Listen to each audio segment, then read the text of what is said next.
قال رب اشرح لي صدري ويسر لي أمري واحلل عقدة من لساني يفقه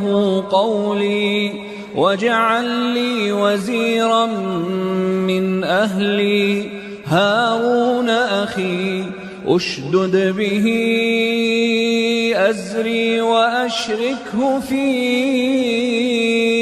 أمري كي نسبحك كثيرا ونذكرك كثيرا إنك كنت بنا بصيرا قال رب اشرح لي صدري ويسر لي